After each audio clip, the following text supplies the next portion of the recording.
si sienten esa vocación, no la dejen, porque les va a enriquecer la vida de manera extraordinaria.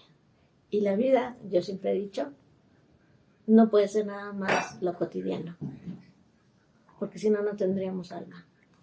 Y tenemos, aunque no queramos.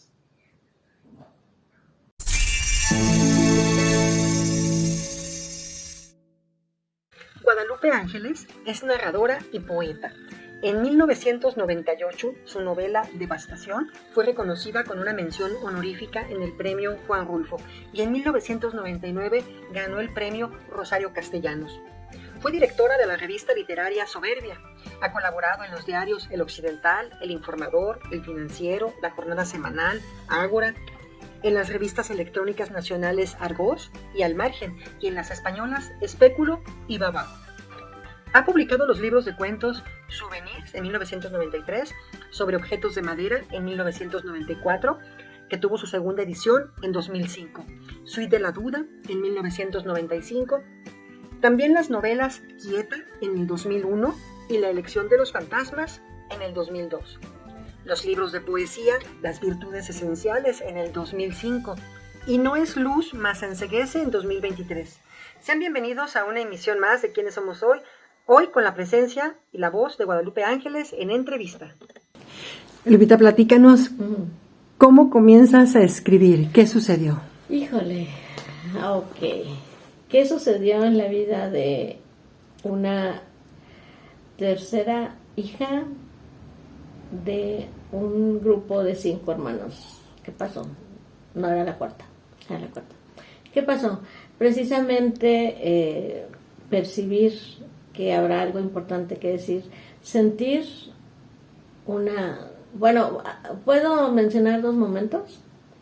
Uno, estaba yo en la secundaria, una mañana muy linda, antes de irme a la escuela, y me hubiera encantado que mi papá presenciara esa belleza de día. Ese fue uno de los momentos. Creo que escribí algo, supongo que escribí algún poema para él. Y otro momento en que nosotros vivíamos en unos departamentos, el número 13. Se había ido, mi mamá trabajaba, mi hermana creo que fue al mercado, mis hermanos andaban jugando por allá afuera. Tenía yo 2 hermanos, 2 hermanas. Y de repente estaba yo sola en el departamento y en ese silencio de una mañana cualquiera, dije, uno se va a morir, ¿verdad?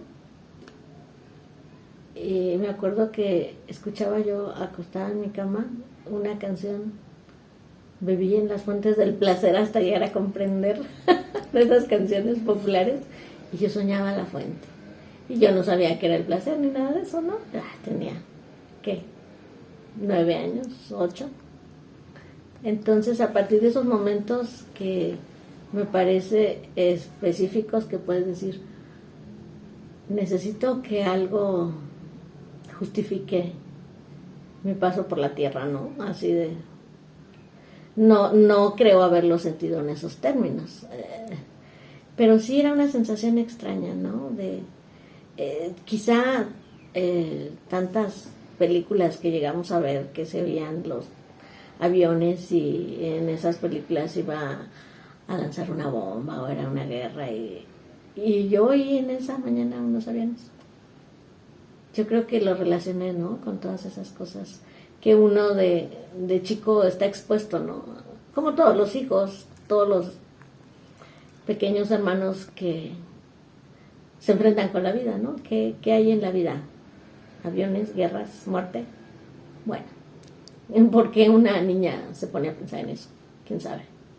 ¿Y sabías que era a través de la escritura? No, creo que no, hasta que me enfrento con la lectura en sí misma y a esas edades muy tempranas conoces palabras y entiendes sobre los seres humanos un poquito, que tenemos cuerpo, o sea, supongo que leí cosas muy inapropiadas para mi edad y eso también me hizo pues tratar de entender, ¿no? Yo todo el tiempo he dicho, ¿por qué escribe uno? Bueno, en principio por esa necesidad de expresar, y también porque se fue convirtiendo en una vocación, ¿no? Que a pesar de todo lo que pasa en la vida, hay algo que permanece y que es la posibilidad de ponerlo por escrito. ¿Cuáles eran tus lecturas en ese momento? Es muy famosa la anécdota en que alguien nos regaló libros para niños y para niñas en mi casa.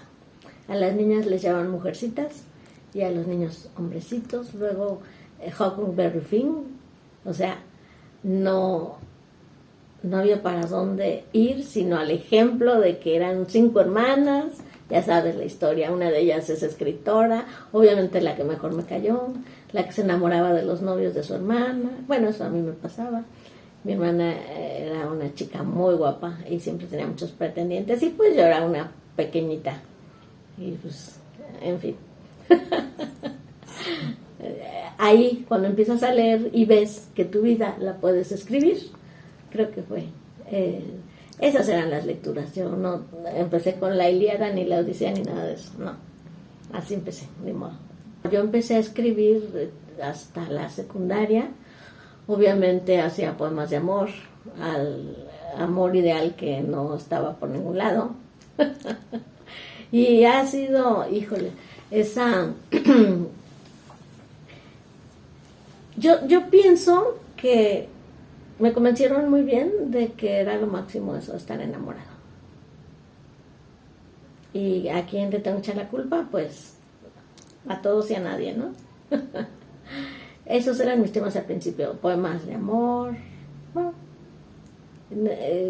en sí la escritura, cuando yo tengo una serie de poemas, una vez los tomo, yo no sé dónde me salió el impulso, los llevé a un periódico, creo que fue en el Esto, donde me publicaron un poema. ¿Tú crees que en el Esto publiquen poemas?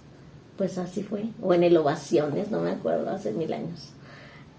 Ni siquiera me acuerdo el poema cuál era, pero en aquella ocasión que llevé aquellos escritos, pues uno como que tiene la ilusión de que de verdad, ¿no? Va a empezar tu carrera y te van a dar trabajo de periodista. Yo era muy joven. Yo era muy joven entonces. Y pues muy joven también fui madre. Entonces mi vida estaba en la maternidad, en el trabajo y en buscarme, porque hasta hace muy poco puedo decir que esa era otra inquietud, ¿no? Ahora hay otras maneras de entenderse a uno mismo y dices, bueno, no importa, no necesito ser nadie en realidad. Digo, muy zen, muy nihilista, no sé. Se hace lo que se puede con lo que se tiene. ¿Y en qué momento publicas tu primera obra?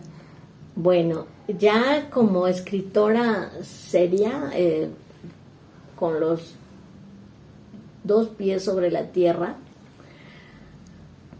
cuando yo llego a Guadalajara, porque yo no vivía en esta ciudad, mi hija tenía 2 años y me encontré un taller de poesía en una casa muy linda que todavía existe, es la que está en contraesquina del Cineforo, que ahora es una escuela de idiomas. Entonces era una oficina del ISSSTE y ahí daba un taller de poesía Ricardo Yáñez.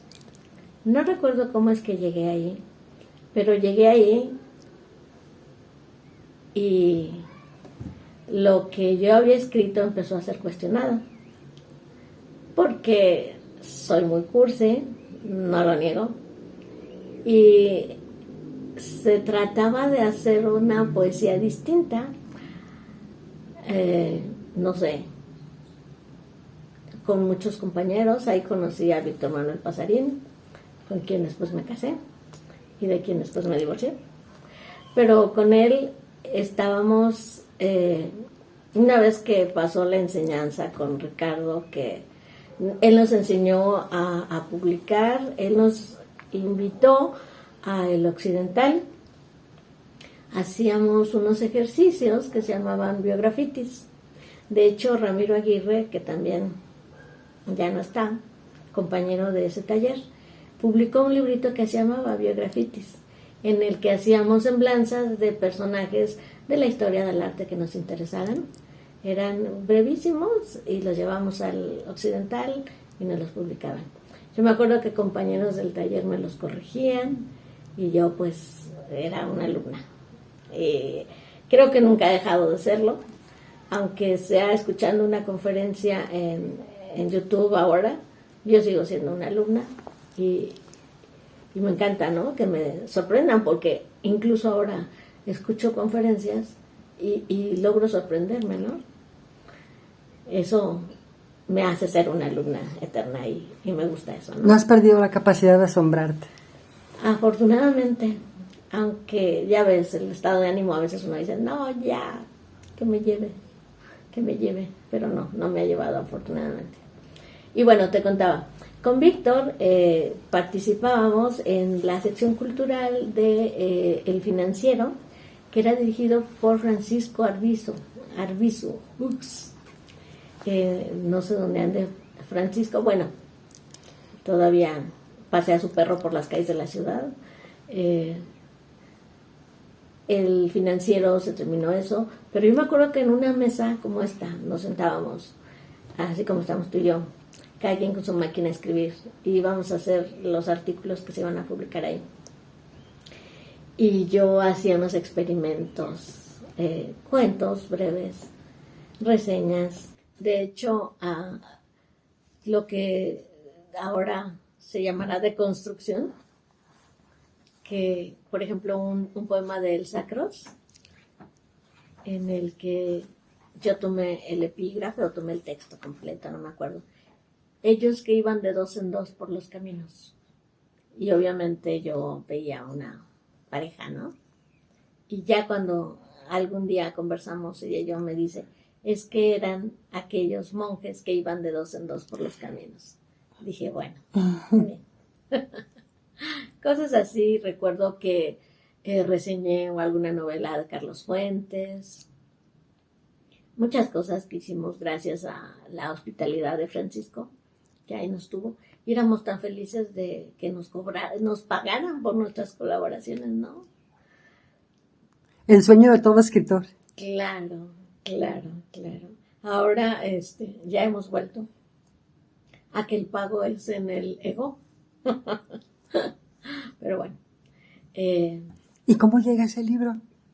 ¿Cuál libro? Tu primer libro. ¿Cómo es que...? Mi primer libro se llama Souvenirs. Uh-huh. Es un libro cuya portada aparezco yo de 6 meses con mi hermana de 6 años. Y quiero pensar, me gusta decir, que es el ajuste de cuentas con todas esas historias familiares que dices, bueno, esto pasó, estuvo muy padre. De hecho, ahí narro eso con lo que empecé, ¿no? El hecho de esa sensación que la llaman oceánica, de cómo estamos en el mundo, en la vida, y sin saber para qué, pero ya estamos, en fin. Y experimentos, mi tío que venía y que ahí se convirtió en un magnate, en fin. Es un libro de narraciones breves, se llama Souvenirs. Lo hicimos en una colección, en un editorial que inventamos Víctor Manuel Pasarín y yo, que se llamaba La Rueda y el qué. Bueno, se llamaba Mala Estrella la editorial. El nombre que no recuerdo ahora es el de la colección, pero ahí aparecí yo. Ramiro Aguirre también publicó ahí. Alejandrina Torres, una poeta muy amiga nuestra que vive en Tijuana. Julio César Aguilar. León Plasencia Añol, acompañado de Omar Nava, un pintor que le hizo unas viñetas preciosas, Yo me acuerdo que en una casa que teníamos ahí por Pedro Gómez Maraver, una vez hicimos una reunión y ellos dos nos veían raros. ¿Por qué? Nosotros somos raros. Le dije, ¿qué tomas? Y no sé qué me entendió. Yo creo que había alcohol por ahí, seguramente. Y bueno, muchas aventuras con esa editorial. Luego hubo una segunda colección en la que publicó, pues, personas que ya creo que dejaron de escribir. Siria Padilla, una poeta que sigue escribiendo, que le tengo mucho cariño. De esas amigas que ¿cuántos años han pasado y seguimos siendo amigas? Increíble. Eso te da también la literatura, ¿no? Unos hermandades que no esperabas y aparecen mágicamente. Bueno, eso fue en ese tiempo. Luego Víctor entra a trabajar a la editorial del Estado. Hacemos una editorial. Ahí le publicamos a Francisco Arbizu. Por fin tuvimos la oportunidad de devolverle el favor que nos hizo de recibirnos en las páginas culturales del Financiero. Y se sacó una colección de libros, Octavio Romero, un escritor de Colima, porque Víctor se formó como escritor en Colima, de allá la amistad con Octavio. Unos libros que deben estar por ahí con unas ilustraciones que nos hicimos amigos de pintores. Arturo Rubalcaba hizo la portada de mi libro en esa ocasión, cuando hicimos esa colección. Suite de la Duda se llamaba mi libro. Y es una portada en el que aparecen dos rostros, dos figuras, una mujer y el rostro de alguien como gritando. Entonces es esa desgarradura, ¿no? Por eso me encantó esa portada de cómo nuestra sensibilidad se desdobla, ¿no? De cómo uno tiene la necesidad de gritar y sin embargo la serenidad es necesaria para poner en la página ese grito, ¿no? Entonces, te comentaba hace un momento, yo por esos años que Ricardo nos acercó a el libro de Rapin, el cual no recuerdo el título, pero habla sobre la poesía. ¿Qué es la poesía? Rapin lo dijo. La escritura más cargada de emoción posible. ¿Y cómo se logra esa serenidad, Lupita? ¿Cómo lograrlo como escritor? Cuando se quieren decir tantas cosas. Uh-huh. ¿Cómo se llega a esa serenidad? A lo mejor no es una serenidad tan serena y simplemente es escribir sin faltas de ortografía y con coherencia, ¿no? Porque pues el lenguaje nos tiene que domesticar, porque si somos unas bestias sufrientes, no lo podemos comunicar más que a través del lenguaje, Uh-huh. ¿no? Y qué herida más profunda que la muerte, ¿no? Hace muy poco, en una conferencia que dio Juan Villoro, en el que hablaba sobre Sergio Pitol, cuando este escritor ya estaba muy mal y sí lo reconoció, pero ya no era aquella persona que escribió los libros que escribió, pues enfermedades mentales que ya estaban en el Señor, ¿no? Entonces, quizá esto que él pudo pronunciar de esta manera, ¿no? En tanto tenemos la seguridad de la muerte, desde ese momento el destino nos debe algo. La paráfrasis a lo mejor no es correcta, pero es eso.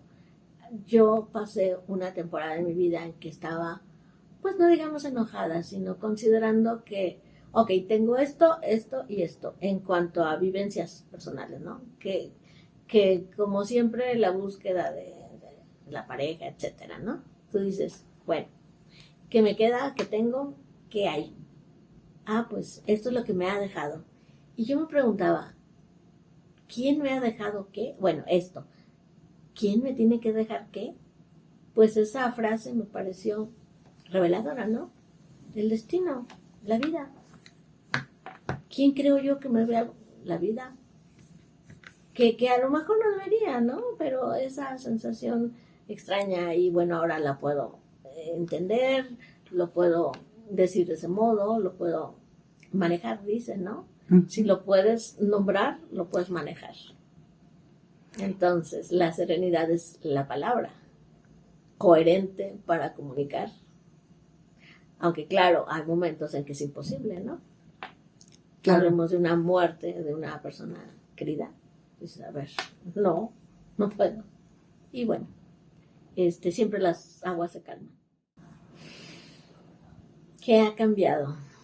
Pues yo recuerdo que por ahí de finales de los 90, yo había estado escribiendo muchos textos como de realismo mágico, digamos.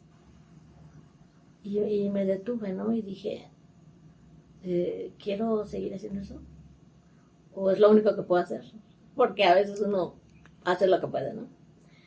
Entonces, ¿cómo definiría yo?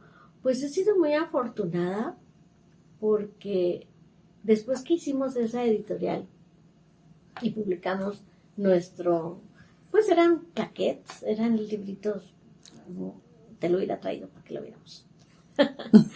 Muy pequeños, muy artesanales. Yo recuerdo estar en una mesa acomodando las páginas, luego nos conseguimos una engrapadora, o sea, era el trabajo artesanal. Entonces, he sido muy afortunada de poder pasar por esas experiencias que sí te forman, que sí, si tú tienes amor a la escritura, le vas tomando amor al libro. O sea, decían, tu primer libro es tu carta de presentación. Pues sí, porque te acercas con gente que quieres que te escuche y se lo das. Ya que ellos lo lean es otro asunto, pero tú llegas muy feliz. Ay, mire, yo hice este libro. Ahí está. Mire, existo como escritor, nómbrenme escritor de la República de las Letras. Después del primer libro, luego el segundo, que sí, confieso, y algunos me lo echaron en cara. Bueno, no en mi cara, pero el hecho de que todo lo que yo lograba publicar en el periódico, luego lo juntaba y hacía un libro de narraciones. Y bueno, enseguida que sacamos el libro en la unidad editorial del Estado, pues ya teníamos un grupo de amigos. A Víctor se le ocurrió hacer un taller que se llamaba La Casa Tinta.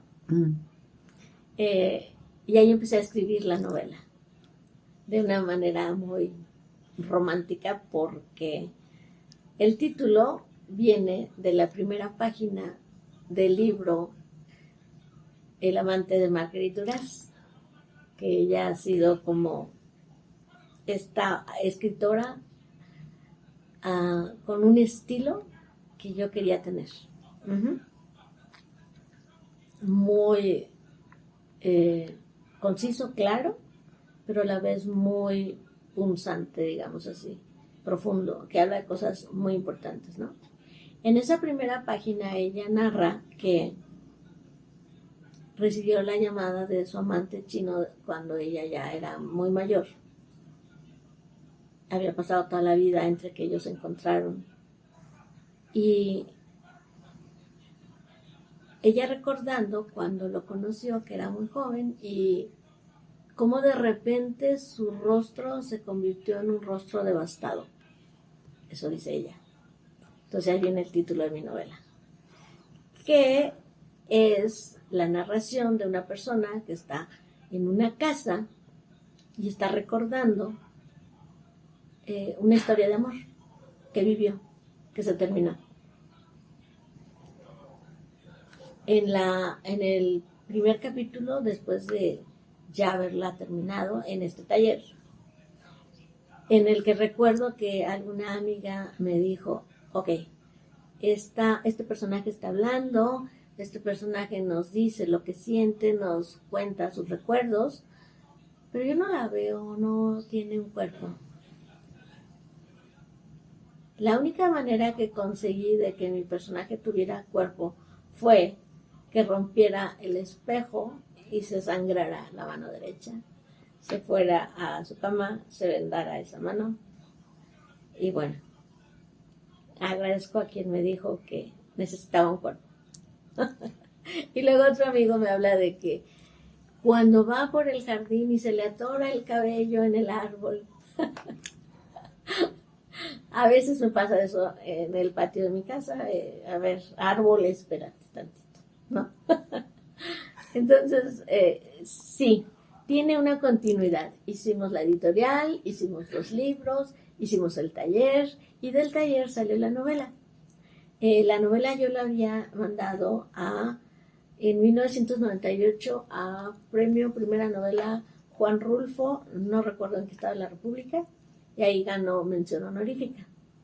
Al siguiente año, 1999, lo mando a Premio Novela Breve Rosario Castellanos, y la suerte quiso que me dieran ese premio.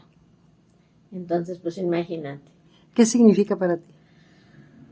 El espaldarazo de Rosario Castellanos, imagínate, ¿no? Una escritora mexicana importantísima. El tener esa distinción obviamente me hace saber que sí soy una escritora.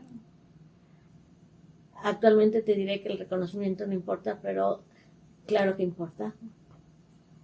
Importó en ese tiempo, y siempre como seres humanos necesitamos la mirada del otro, con ese reconocimiento, con ese sí eres escritora, sí vale la pena lo que haces. Con el paso de los años, alguien me comentó que uno de los jueces, Hernán Lara Zavala, dijo que era una prosa muy elegante. Ya, qué bonito, gracias. Imagínate, pasan cosas en mi vida, voy a Chiapas a recibir el premio, me acompaña mi hija, ahí es donde converso con esta poeta de la que hablábamos al principio, y bueno, he sido muy afortunada, ciertamente. Ese tipo de experiencias te las da la suerte, porque yo no conocía a ninguno de los jurados. Aline Petersen era una de ellos, Hernán Lara Zavala. Y es que en el momento en que tú presentas tu trabajo, si algo conecta con su manera de entender la literatura, es que te dan el premio. Y si hubo muchísimas más personas que las mandaron, es la suerte. No puedo asegurar que yo soy una gran escritora. Yo escribo como puedo. Lo digo, no. Porque creo que tengo la vocación, y sí creo, a despecho de la realidad, en la inspiración. Porque aparte del llamado de la vida de los otros, que entiendes que tienes que seguir desarrollando esta vocación. Cuando yo he querido hablar de lo que me afecta profundamente, lo he podido hacer. En la escritura. Exacto. Entonces, para eso me ha servido la vocación. ¿Cómo veo mi trayectoria? Pues de alguien que ha insistido en no soltar la mano de la literatura, porque sí es ese gran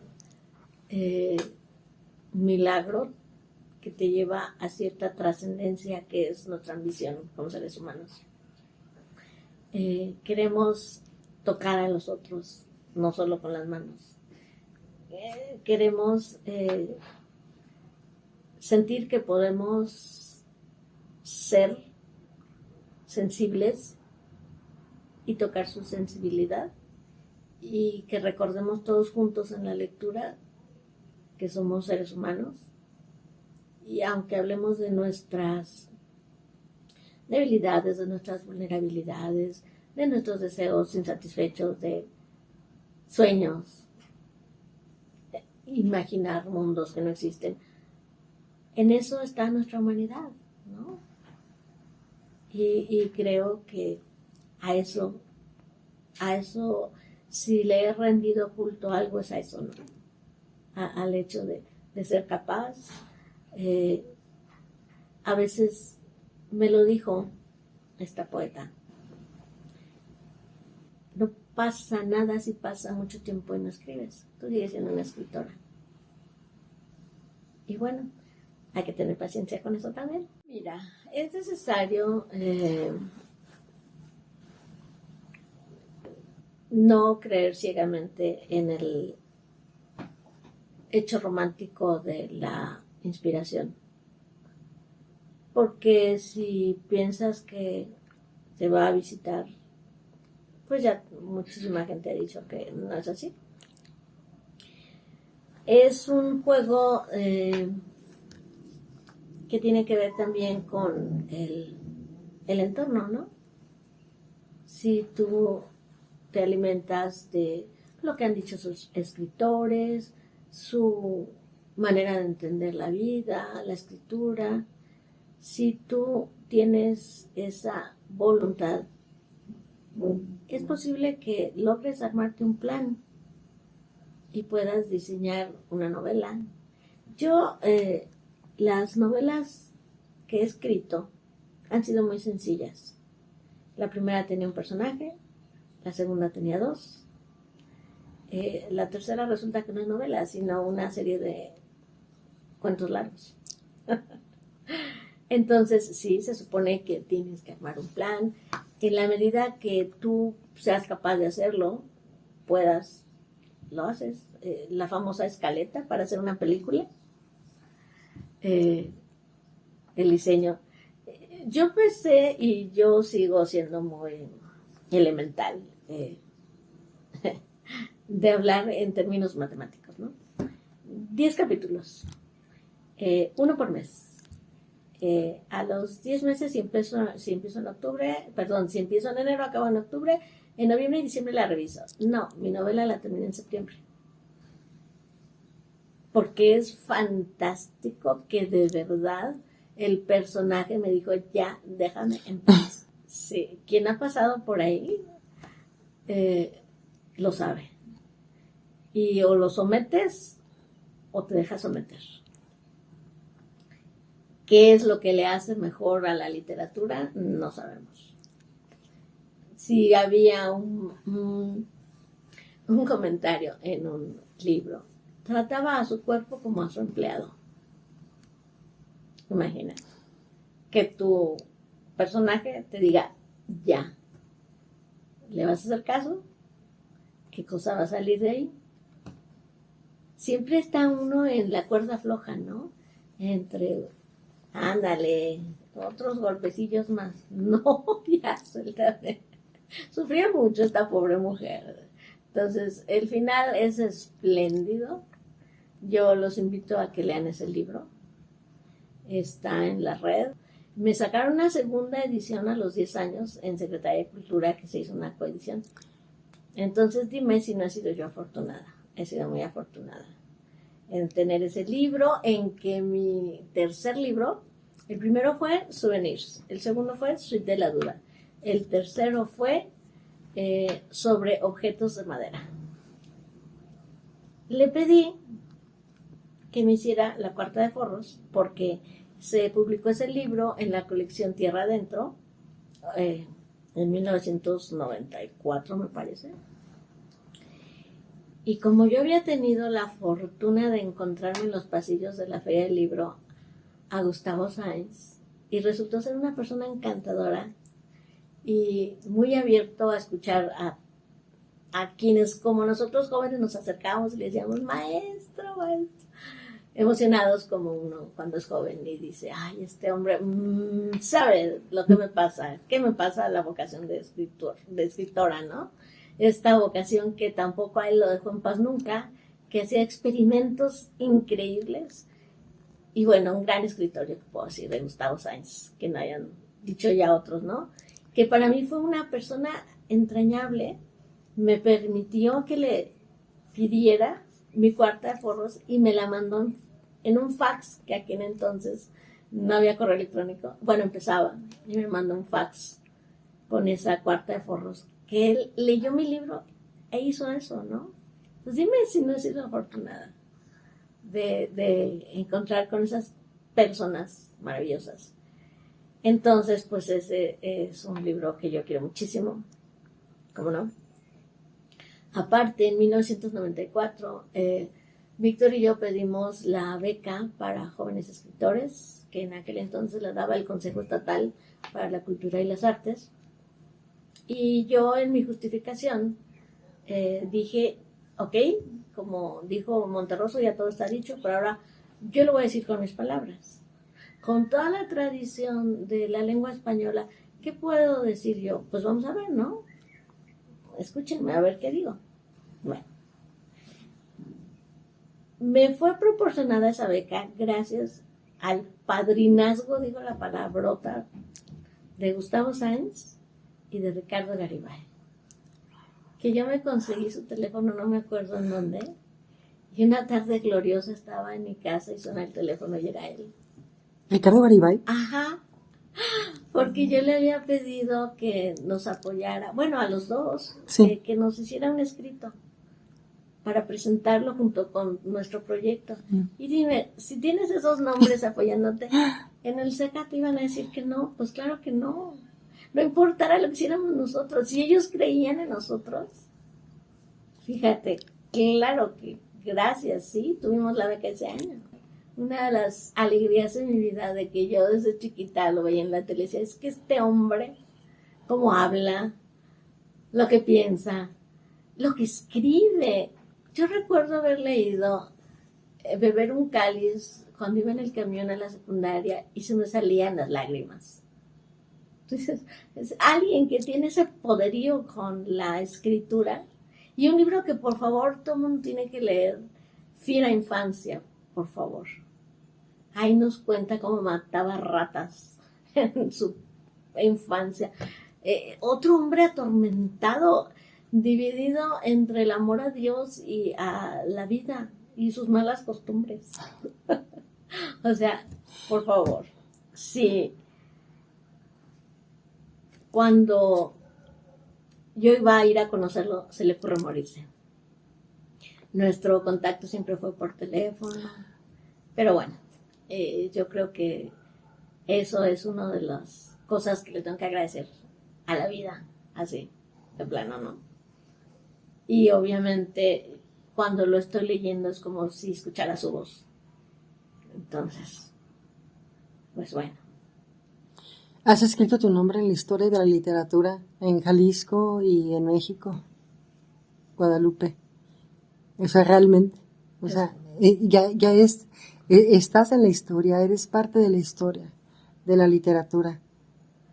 Y yo te veo que lo percibes todo o te percibes como muy natural. Y eso de veras, y con todo lo que nos compartes y con todo, tantas anécdotas, y que lo platiques así, digo, es una generosidad enorme y nos sentimos muy, muy complacidos con eso. Yo me siento muy afortunada de poder tener esta charla contigo.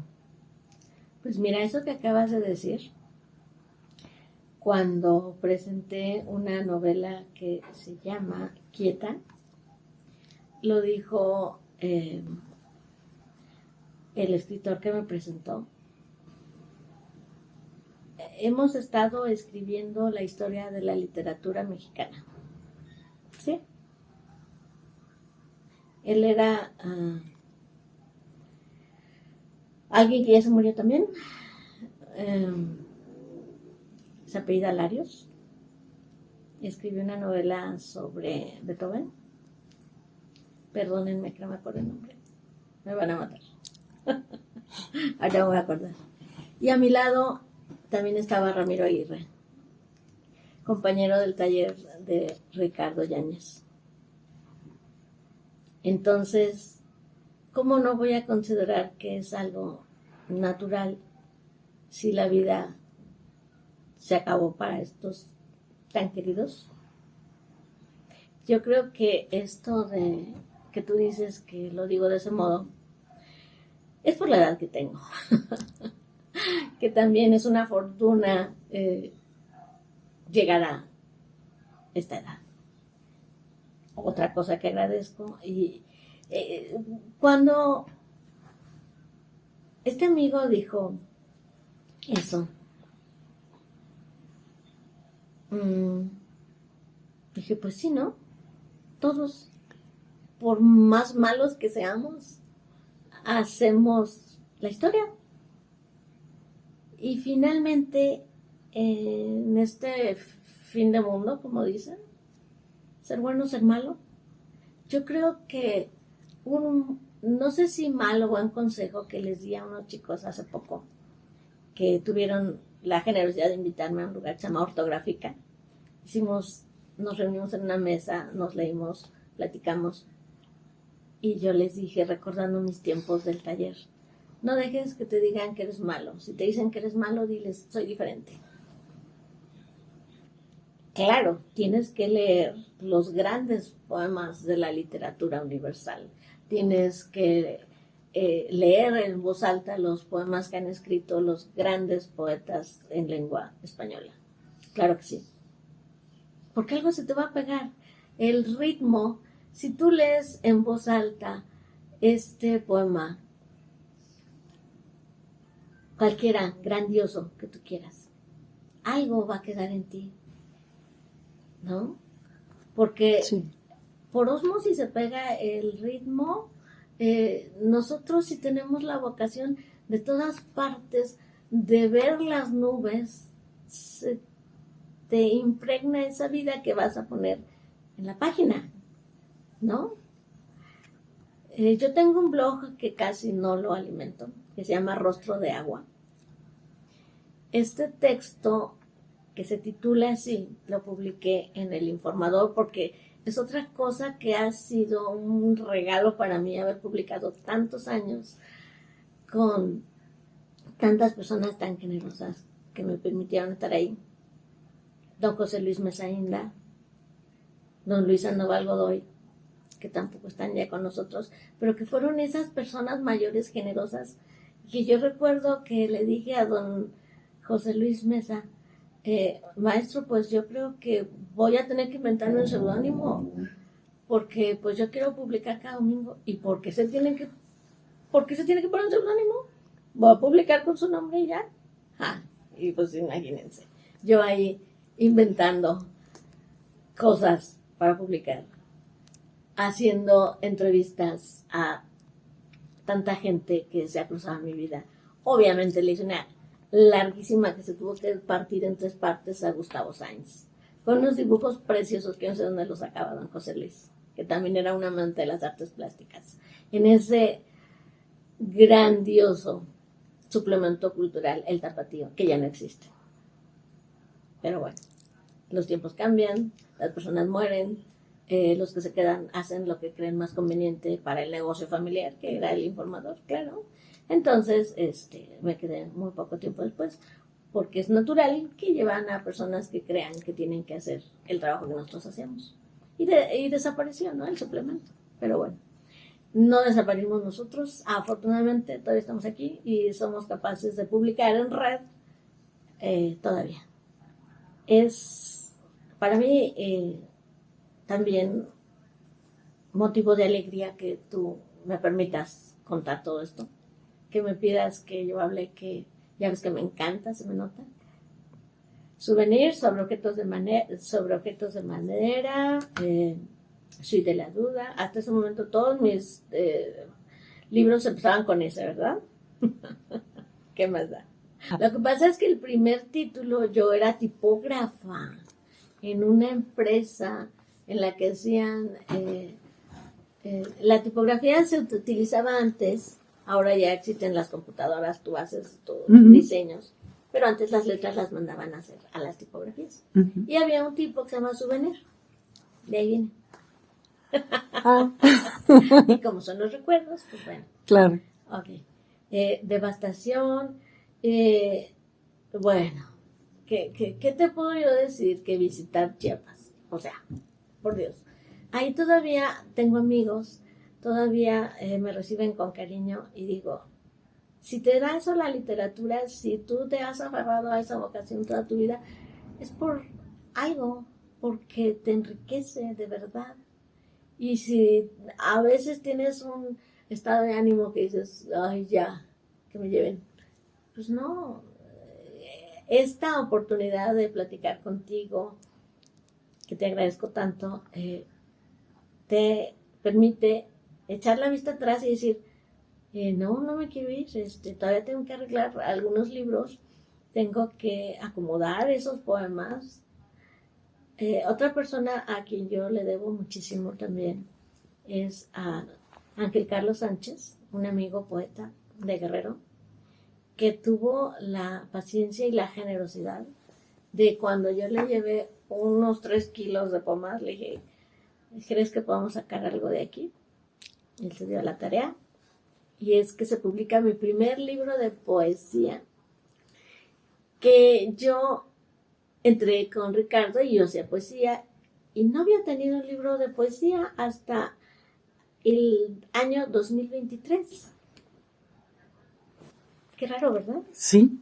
Que he publicado en antologías, poemas, que le presenté un libro de poesía hace muchísimos años a un amigo que hacía libros y me dijo, me gusta que tiene una unidad. Y dije, ay, ¿por qué no me publica? Bueno, ¿qué más da? Eso de las publicaciones es otro brete, pero, o sea, ¿qué más da los problemas de que te digas, ay, no me publican? Ay, sí la han de publicar, no me publican. Entonces, pues, por eso teníamos una editorial, que se acabó porque se acabó el matrimonio, porque se acaba el periodo de vida que tienes que compartir con esas personas. Bueno, ok. Cuando le presento a Patricia Medina un libro que sí tienes ahí y que le puse el fantástico título, que alguien más tiene ese mismo título. ¿Cómo se llama? Las virtudes esenciales. Ajá. Ahí está. Aquí lo tenemos. Ahí está. Y lo dividimos en esta parte cuentos y en esta parte prosas poéticas. Bueno, en estricto sentido se tendría que ser mi primer libro de poesía, ¿verdad? ¿Qué más da? Tengo un estilo, ya te conté quién es. Clarice Lispector. Si yo quiero escribir como ella, ¿cómo quiero ser clasificada? Escapo de toda clasificación. Es que tus textos son muy poéticos. Bueno, gracias. Eso les toca a los demás. Decir que o que no. A mí lo que me toca es hacerlos. ¿Y cómo llega tu más reciente libro? Aquí lo tenemos. Uy, mi libro. Pedro Barbosa es un amigo que conozco hace muchísimos años. Él se inventó esa editorial. Y en alguna conversación de café salió que le diera algo. Yo tengo, porque no la he quemado, no me decido, esa novela que te contaba, que más bien quiero rematarla con otra narración, porque está formada por 3 partes, que son 3 partes importantes en mi vida. Que hablemos de autoficción, si quieres, no sé, no. que clasifiquen otros, ¿verdad? Nosotros publicamos. Quiero rematarlo con un texto que hice hace muy poco, porque la temática es el amor, ya sabes. Entonces ya dicen que a mi edad eso ya no tengo que hablar de esos temas. Pero bueno, esta novela se la presenté a Pedro y me dijo que tenía demasiadas preguntas. Entonces, esas son las preguntas que quizá mi editor pensó que no debían estar. Pero yo no pensé en ningún momento moverle nada a esa novela, que sí debería. Y le dije, ¿por qué no publicas mi primer libro de poesía en la vida? ¿Cómo que no has publicado poesía? No. pues bueno, y así surgió. No es luz, más enceguece. Así es, así es. Ese es mi libro de poesía, que tiene como portada una ilustración que yo hice durante la pandemia, pero que me la voltearon porque era blanca y ahora es negra. O sea, esos caprichos de los editores que le di el prólogo y me lo puso como epílogo, que se lo agradezco a mi amigo Salvador Encarnación, amigo de los tiempos del taller de Ricardo Yáñez. Gran persona que vive en Zacualco de Torres. Eso sí, en la biblioteca de autores jaliscienses que está en González Ortega, creo que ahí están todos mis libros. Sí, porque el que sí la tenía completita y me lo dijo fue don José Luis Mesainda. Pero como ya murió, pues no sabemos dónde esté eso. Todos mis libros son extraños porque de repente encuentras textos en los que una imagen levantó al recién nacido hacia el sol como si con ese acto dijera, tengo fe en qué, en la vida. O sea, ¿qué es eso? Yo escribía cosas así. O sea, trato de no ser tan extraña, pero es lo que se nos ha dado. Tengo 2, 3 textos de ciencia ficción que dices, ay, no es cierto. Llevarse, dejarse invadir y no renunciar a esa vocación, porque de verdad hay días en que dices, no, creo que no. Pero como no, si tengo la edad que tengo y ahí estoy. No sé si es vocación o necedad. Es un trabajo reconocido, ya no puedes decir que no. No, pero el ego siempre quiere más, ¿no? Decíamos una vez que no tiene llenadera. Exacto, no las conocen, o sea que... Qué maravilla. ¿Qué le recomendarías a los nuevos escritores, a los que quieren iniciar en este camino? ¿Qué les aconsejarías? Pues ya les dije, no dejen que les digan que son malos, soy diferente. No, es importante. Yo tomé un curso de literatura, de poesía, con mi gran amiga Lorena Aviña, una poeta joven que está haciendo un trabajo increíble y maravilloso.